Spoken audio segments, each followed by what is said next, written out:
ক্ষণে ক্ষণে রং বদলালো স্পেন ফ্রান্সের পুরুষ ফুটবলে স্বর্ণ পদকের লড়াই। পুরো সময় আধিপত্য ধরে রাখে লা রোয়া, শেষ দিকে এসে লে ব্লুদের ম্যাচে ফেরা। তবে ম্যাচের ১০০ মিনিটে কামায়োর গোলটা যেন ১০০তে ১০০, যার বদৌলতেই ৩২ বছর পর আবারও স্বর্ণজয় স্প্যানিয়ার্ডদের খুঁজল টোকিওতে ব্রাজিলের বিপক্ষে হারের দুঃখগাথা।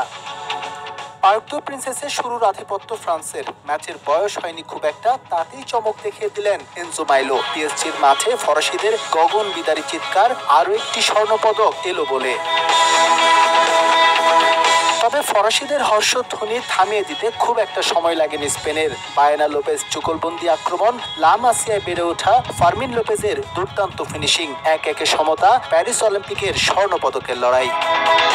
খেলায় ফিরে এবার নিয়ন্ত্রণ নেবার পালা। আবারও স্পটলাইটে লোপেজ। ২৫ মিনিটে ব্যবধান ২-১ করে স্পেন। এই গোলের রেশ না কাটতেই বায়ানার অসাধারণ ফ্রিকিক, ৩-১ গোলে পিছিয়ে পড়ে ফরাসিরা। স্পষ্ট ব্যবধানে এগিয়ে গিয়ে আক্রমণের ধার কমায় স্পেন, যার সুযোগ নিয়ে ফ্রান্স করতে থাকে আক্রমণ। সময় লাগলেও ৭৯ মিনিটে আকলিয়েশের গোলে ব্যবধান কমায় অরিট ছাত্ররা। ঘরের মাঠে নিভে যেতে বসা স্বপ্নে অক্সিজেনের ছোঁয়া। খেলার পরের অংশটুকু বেশ নাটকীয়তায় ভরা। একেবারে অন্তিম মুহূর্তে ভার থেকে পেনাল্টি পায় ফ্রান্স।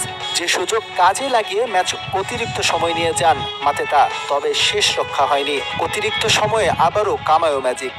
ফ্রেঞ্চদের ৪ দশকের অপেক্ষা লম্বা করে স্পেন জিতে নেয় প্যারিস অলিম্পিকের স্বর্ণপদক।